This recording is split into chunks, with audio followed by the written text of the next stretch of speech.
Hi, aloha. My name is Amanda Kaahanui, and I'm with SPIN, the Special Parent Information Network. And today we're going to talk about engaging families in the IEP process. Mahalo to Central District for allowing me to record this workshop for you at your new teacher training. Awesome. I just wanted to give you a brief. This is me and my family and I.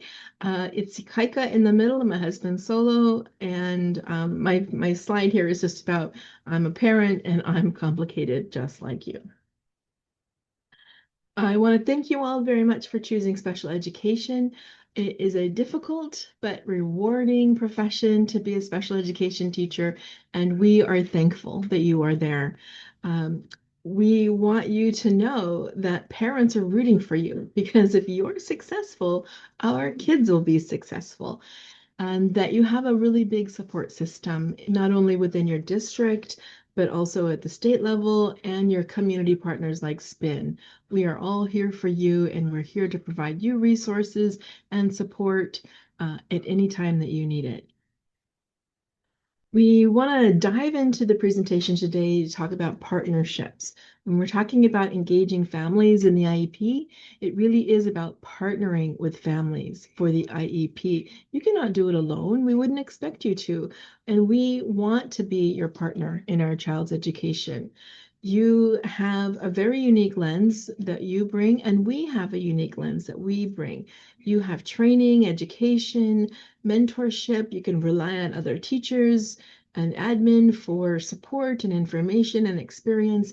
And parents are coming to the table with the lived experience of this child. We've had other teachers, been maybe in other schools. We have doctors and therapists outside of school. So we're bringing the whole child view to the table, and you are bringing your expertise as a professional to the table. We want you to help build that foundation of mutual trust and respect. It can start with you. Parents may have had bad experiences before. They may be a little standoffish, but just keep trying to build and work on that foundation of trust. To do that, get to know your parents. Sometimes teachers will send out a little get to know me letter. I've seen videos of that, but also invite them into your classroom. Have an ice cream party. Do something fun. Invite them to come and read to the kids. It is not illegal for a parent to visit a special education classroom. Sometimes we hear, oh, it's a HIPAA violation. It's not. HIPAA is a medical issue. And we also hear it's a FERPA violation. Well, FERPA are medical records. So unless my kid's IEP is hanging on the wall that another person could come in and read, it's not a FERPA violation for them to be in there. You might say, oh, but they can tell that little Johnny has a disability. Yes, but if I walk on school grounds and see the kids on the playground, I might also be able to tell little Johnny has a disability, but not what type of disability unless it's very forward facing. So invite your parents in, let them see your room. They may be able to say, wow, this is a beautifully decorated room, but all the stuff on the walls is going to throw my kid into a spin, over sensory load. So bring them in, let them be a part of your classroom, have them come in during some time in the morning. Excuse me, have them read to the class, do an art project with the class. It's okay to say, no, we're doing math right now. No, we're doing language arts right now, but make a time for families to come in to your class. Keep those lines of communication open, even if you feel they're only one way. It takes time to build relationships, and you're the professional. And so we're going to ask you guys to really make that push and keep those lines of communication open. Uh, when we're talking about families coming to IEP meetings and being equal parts of the team, equal members of the team, that doesn't mean it's 50-50 parent school. We're an equal part of the group that's coming in. But sometimes families have to wait out into the waiting room in the office while the whole team files in. And that was my personal experience. I would come with my binders of my stuff, and I'd come with a bag of goodies. I've had juice and chocolates and snacks because it's been a long day at the end of the day, and you probably haven't had lunch. And so here I would come with all my stuff, and I'd come to the desk, and lovely ladies at the front would say, "Good afternoon, Mrs. Kaahanui. Um, we know you have an IEP meeting today. Please have a seat. We'll call you when ready." Well, our conference room just happened to be at the back of the main office, the front office. And so I started to see, oh, there goes the speech path. Oh, there goes the sped teacher. There went the gen ed teacher. And I'd say, "Can I go in now?" And they'd say, "Oh, no, we're not ready for you yet," as if I was a guest speaker at my kid's own IEP meeting. And it wasn't until the whole group was assembled at 3 that I would come in. "We're ready for you now." And then I'd set my stuff down and I'm trying to get the snacks out and I'm trying to get my papers scheduled. Meanwhile, everyone is staring at me because it's late now. The meeting is starting late because you didn't let me in until 3. It takes me a couple of minutes to get settled. And I would sit down like out of breath, because it's just it's really an anxious feeling to have everyone staring at you and trying to get yourself ready. So if I'm an equal member of my team, when I arrive at a reasonable time, 10, 15 minutes before the start of the meeting, let me come back into the conference room and get myself situated. This is also a time that I can say, "Hey, thanks so much for sending over that assignment and giving me a little heads up about it. That was really helpful." Or, "Hey, thanks for talking to me about what you worked on in therapy this week. That was great. And I was able to talk to the private therapist, and we're all on the same page." That's where relationships happen, and that's where they're starting to build. If I come in late, and I'm trying to get everything ready, and then it's like, "Okay, let's get started," there's no time for me to talk story. I'm also in my crazy mom brain thinking, "What are you talking about? Or is there predetermination going on in there? Are they talking about me and talking about my kid?" Probably not. They're probably just like, "I should have gone to the bathroom before I started this meeting. I'm really hungry. I wish I'd have grabbed a snack." Uh, they're probably not, but because we're left out until the last minute, that's how it can feel. So bring them in to the conference room as equal members. When people start filing in, I should be able to start filing in too.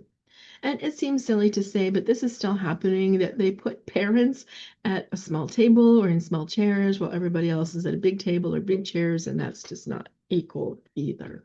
So being partner in our kids' education is an important first step. Our next step here is not to take things personally, and this is hard. This can be very, very hard because you're a professional and you take your job seriously. And if you feel like someone's saying something bad or attacking you, it can feel very personal. I know I feel that way sometimes if somebody calls me or says something to me. We get defensive. So try to be the duck and let it flow off your back, because you may be the only person at the school that parent sees. They're dropping their kid off and they've got frustrations, and you're the only one that they see and talk to. Sometimes it's the system, that drop off is terrible. And oh my gosh, I waited and then this person is talking, and again, they're dropping their kid off, or you're doing the pickup, and they're railing against the drop off, and you can then say, go and chat with the principal, leave him a note, send him an email, go to the coffee talks, and let them know. But again, you could be that only point of contact.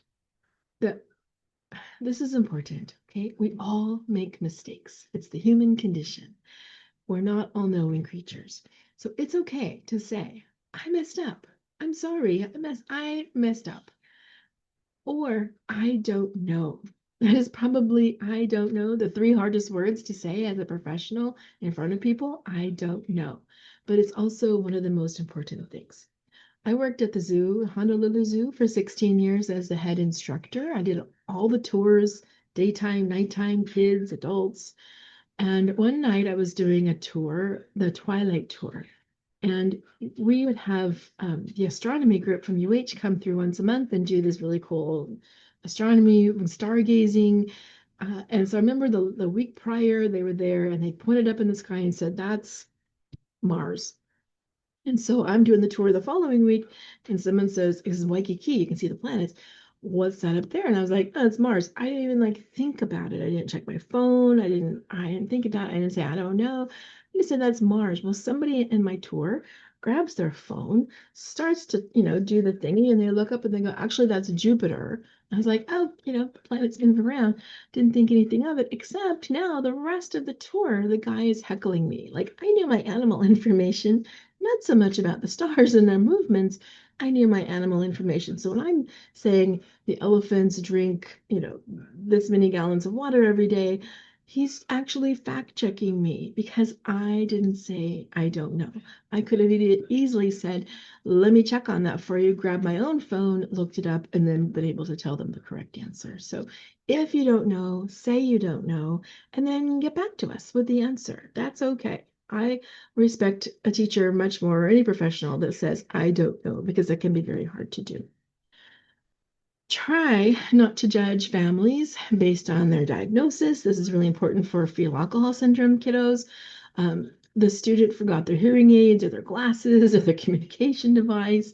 Maybe you said good morning and they just like blow you off and like walk away, didn't say anything, or they made a little snippy comment. They could be going through a hard time right now. They could have been really proud of the fact that they got their kid to school on time, even though they didn't have any shoes, right? They may have five other children that they're trying to get to school in three different schools in two districts. Maybe there's been something happen in the family. Maybe someone's lost their job. Maybe there's an illness. Maybe it was just a hard day. Okay, so try not to judge families based on those hard days, hard weeks, hard months, whatever that might be. Remember to take that high road always. And remember that you're not their first teacher unless you're the preschool teacher. Then they've had other teachers before you and they may not have had really good success. Those bridges might be broken, they might be imploded, they may be difficult to rebuild. But take that high road, try to keep communications open, try to let that family know that I'm here, I'm available, and we can partner together. It'll make a difference. Excuse me. Okay. The next one is believe in my kid. This one seems like it might be silly to say. You're a special education teacher. Of course, I believe in your kiddo, but it can be difficult to go to an IEP meeting after several years because that plep in the beginning is hard. It's really hard. By sixth grade, I was tired. We had sixth grade. So my kid went to kindergarten, junior kindergarten, 2 years of preschool. So by sixth grade, I've had 10 years of IEP meetings, 10 years of all the things my kid cannot do. Their test scores are terrible. They don't pass anything. Their communication's horrible. There's behaviors. 10 years of being told all the bad things about my kiddo. And that list of what they can do is short. I had them write one time. I didn't have them write. It was written like he has a nice smile. Well, that's great, but that does not negate all of the things that they cannot do. So PLEP is hard. And I know for myself, when I hit that sixth grade, I was so tired and depressed. I didn't want to engage anymore. And I thought, this is it. This is where we are. He's never going to learn to read on task. He's never going to learn to communicate properly. He's never going to have friends because of how that plep was written and the progress that we saw from it. So I'm going to ask you, special education teachers, aim high, think positive, set high expectations. Parents are going to get that from you and you may rub off on them. In sixth grade, we had a fabulous teacher who was duly certified. She was the gen ed teacher, but she also was SPED certified. And she asked me, why isn't Ikaika in my sixth grade math class? And I said, honestly, because nobody wants him in their sixth grade math class. He'd never had access to same grade math material. And he was behind. He was really behind in math. And she said, well, I think he's capable if we give him the right support. And so her and I, we talked story, we emailed, we were on the phone, and we called an IEP meeting. And when we had that meeting, she said, I think Ikaika should be in my math class. And I agreed. And the team said, let's try it. Let's do a trial run. And off we went. And she called me a week later and said Ikaika had gotten the highest score in the class on a pop quiz math test they took. The highest score in class, never having access to same grade math curriculum. This is those high expectations. I never would have thought that he could have taken that sixth grade math. And that one decision by the teacher saying, I think he can do it. And she would say, do the odd numbers of homework questions. So he didn't have to do the whole 20, he would do 10. We modified some of the assignments. We did some accommodations of them. He used a calculator. Who cares, right? But that decision to put him in her sixth grade math class got him into seventh grade math, eighth grade math, ninth grade math, which was remedial in a special ed classroom. But he had to have that math to graduate, and he did it. It took 4 years to get through all of his math in high school, but he graduated high school with a diploma because he could pass math, because a teacher in sixth grade said she believed in my kid. I'm going to try not to pause the recording because it's still, all these years later, is impactful. It made all the difference having her. And she changed me in my belief in my kid because I was really starting to believe the plep and believe what everybody was telling me. And she reinvigorated me to have belief in my child and to raise my own expectations back up high again. And because of that, he graduated from high school. It was a lot of hard work, but we did it. And I don't think we would have if we just stayed the course. I think he would have gone into fully self-contained classrooms or resource and never would have graduated. So aim high, think positive, and have those high expectations. Celebrate your baby steps, regardless of how small. If they cannot count to 5, but they can count to 3, don't say they can't count to 5.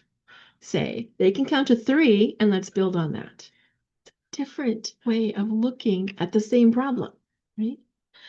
And then if something happens at school, it's good. Tell parents. Her calling me and saying he got the highest score in class, she didn't have to do that. She could have given me his math, test with the number on it. And I went, great, that's great. I wouldn't have known how he ranked among the other kids. She called me one day and said, my kid has middle ear issues. And he was like a pendulum, in line, he'd be like this, standing because of his balance was off. And he'd bump into kids and be like, hey, guys, touching me in line. She called me one day and said he stood in line without touching anybody. Huge accomplishment. Everybody else would be like, so what? That's what they're supposed to do. But for us, that was huge. And for her to call me and tell me, like, take time out of her day and call me and tell me that was also very huge. She won big bonus points for that. So tell us when things are going well so that we look forward to your calls. If you only tell me when things are bad, I don't want to take your call. I don't want to answer your email. I'm going to disengage because all you have to say about my kid is negative things. Find something good to tell me, and I will want to talk to you about it. Okay. Our next one here is preparing parents. So if we want to engage families, we have to prepare them. We didn't go to school for this. We may have been doing it for a while, but we didn't go to school for this. And it's a process that takes time to learn how to do.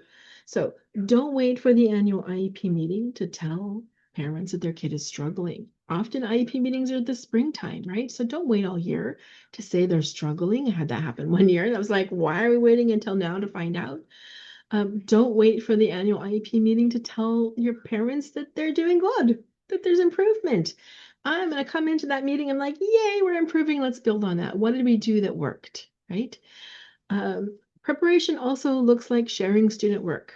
I remember coming to an IEP meeting and I got this binder here. Here you go. It was a binder of his work, his tests, his daily work, his little reports that he would do, poems.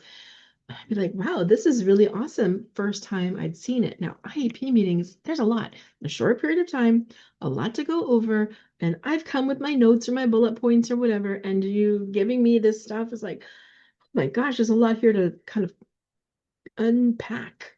So don't wait until the end of the year to show. Send it home weekly, bi-weekly, monthly be better than waiting for the end of the year to share test scores, student work, that kind of thing. If you have a new idea, say you went to a workshop, it's like, oh, I learned this new reading technique. I'm going to try it in my class. Talk to families about it because we may have tried that. Maybe they have outside Kumon experience, right? So talk to them about it. I'm going to try this.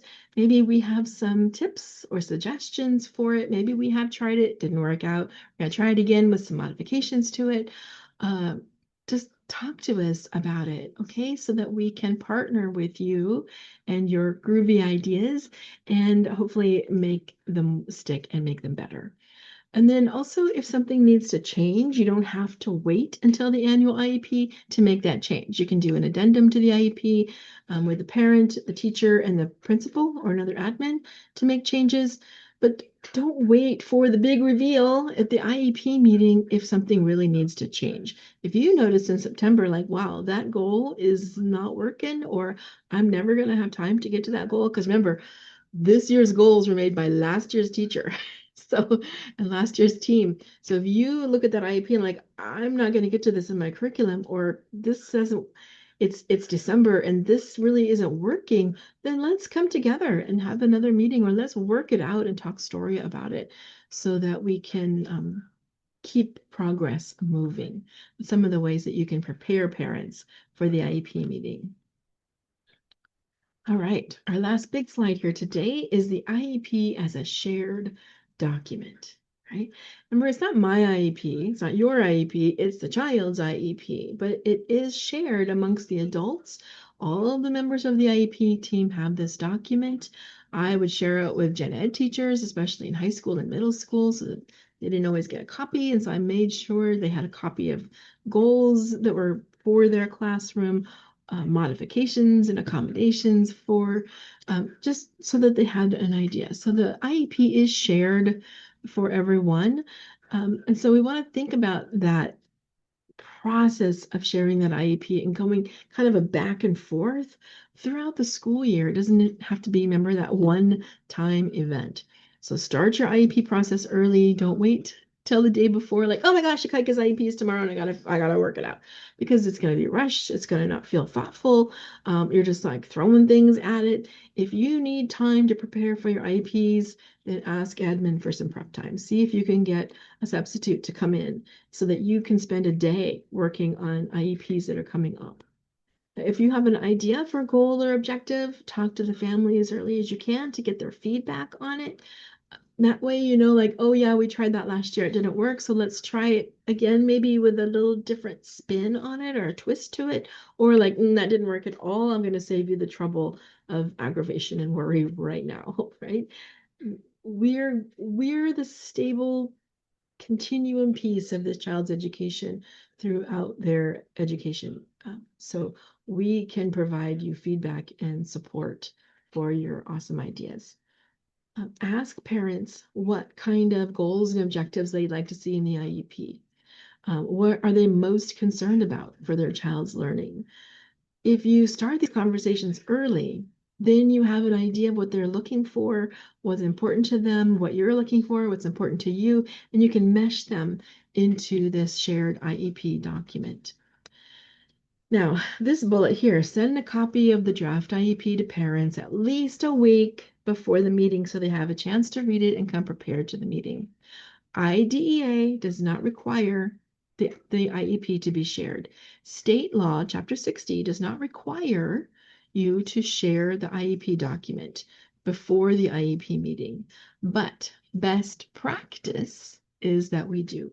And we do that for a couple of reasons. One, you want to make sure you have draft, right, written across it. Draft, so that there's no miscommunication that this is the document. You never want to put the service minutes or have that, service page in the back filled out because that's predetermining, but you can certainly start to write up goals. You can add the PLEP scores, reading scores, math scores, anything that's coming in for evaluations can be put in there so that I, as a parent, have a chance to read through it. I can make notes on it. I can ask questions about it. I can highlight it like a crazy person, but also, who is usually coming to the IEP meeting? It's usually moms, right? Not because dads don't want to, but somebody's got to take time off from work And it's usually mom that takes time off from work. Dad's got to go to work. That was our case with my family. Husband had to work. I went to the IEP meetings. It did not mean that he didn't want to be a part of the IEP meeting or be a part of the discussion. So by getting the IEP draft a few days before the IEP meeting, I could go through it, read through it, sort of synthesize it in my mind, and also share that with my husband, who could then ask questions, ask a question, have an input for it. So both parents have an idea. This also allowed me, if I've got my friend in Colorado who's a special education teacher, I'd say, well, I don't understand what this means. And I can actually ask her or give some feedback from her or a friend or a colleague or whatever. So this back and forth that can happen with the IEP meeting happens if we share this with families ahead of time. If you are waiting to the IEP to give me the draft of the IEP, it's a lot to go through. That PLEP in itself takes up more than half the meeting sometimes because you're going through all this stuff and you've got questions and what is this about? It can feel very overwhelming. I already have things I want to talk about, and now you're giving me something I'm seeing for the first time. Imagine that I wrote the IEP meeting and I give it to you for the first time at the IEP. How disconcerting that would feel. And that's how parents can feel too. So, if we're wanting to partner and engage our families, this is how we do it. Some schools want to take that IEP draft back.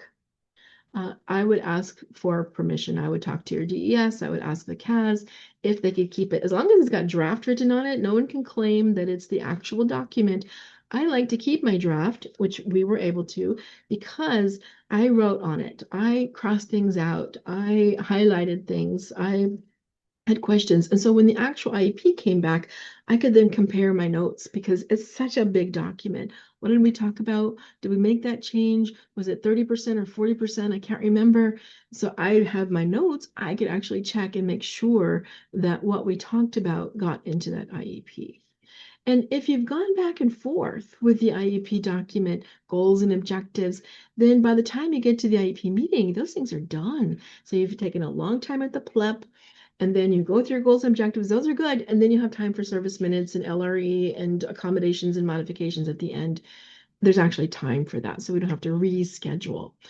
I would, for my son had speech therapy, so I would email the speech therapist, hey, we are working on these goals for our private speech therapy. Can we also work on them in speech at school so that we've got kind of consistency going on? And she'd say, yeah, and I want to add this too. Great. And so by the time we got to the IEP meeting, speech goals, good, good, good, next, right? Same thing can happen with ELA, math goals, communication, behavior, all of it can be really hashed out before the IEP meeting itself. And it makes for a much smoother transition. I'm on the same page, you're on the same page. I'm not questioning, I'm not arguing, I'm not wondering what is this? How is that working? We have kind of figured it out beforehand. Okay, so the IEP as a shared document is an important way, a very important piece to engage your families in the whole process. If you just wait till the end, it's not going to be as much fun. It's not going to be very engaging. It's going to be stressful for the parent looking at something for the first time by myself, right? So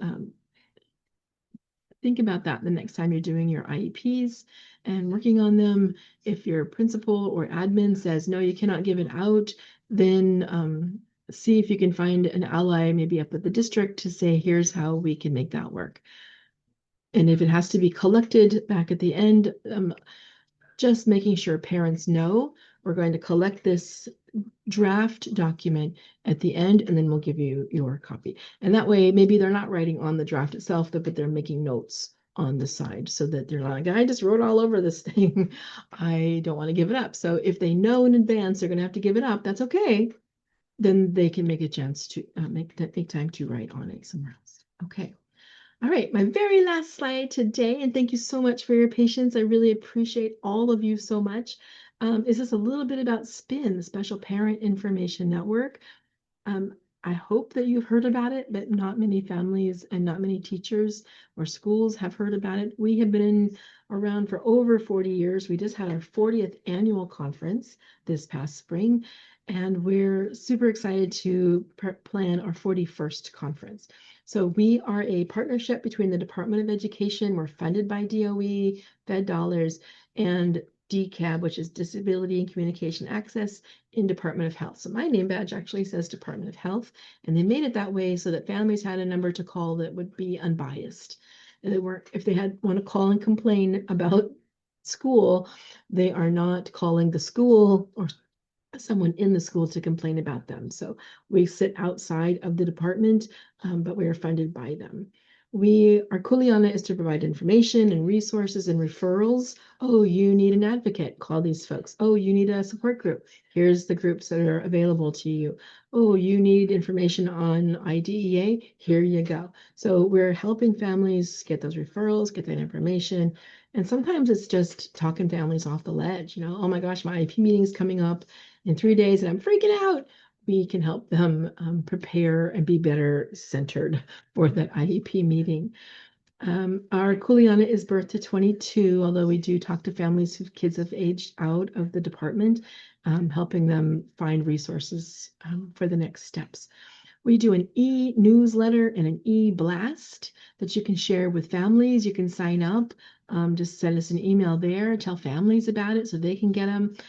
You can visit our website. We have two of them. We have Spin Hawaii for the Parent Guide to Special Education, which is virtual, and we can also send printed copies. We have great infographics. Use those at your next IEP meeting. If you've got a family and you're like, this would be great for them, bring that infographic to the IEP or share it with them before. Let them know that you're there to share information and not keep it from them. That's a great piece of partnership. And also we have an annual conference, as I talked about, and you can find recorded workshops there and also information from this year's workshops. We're just working now this summer on recording from our spring conference. So all that stuff is there. All right. Okay, there's our number, 586-8126, or you can email me, that's my name, or just spin@doh.hawaii.gov. I can get emails there as well. So again, I want to thank you all so very much for listening to my presentation on engaging families in the IEP. If you have questions, call us anytime. If you have a family like, this family, I don't know what to do about them, call us. Let's talk story. Let's brainstorm. I don't need to know their name. I don't need to know their child's diagnosis. It's just, I've got a problem. I've got a concern about this family and how to engage them. Give us a call and we'll be happy to talk story with you and see what we can come up with.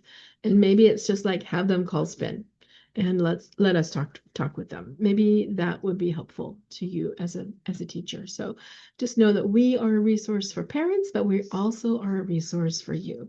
So I thank you very much for listening today. If you have questions, please do reach out and I will see you on the other side. Aloha.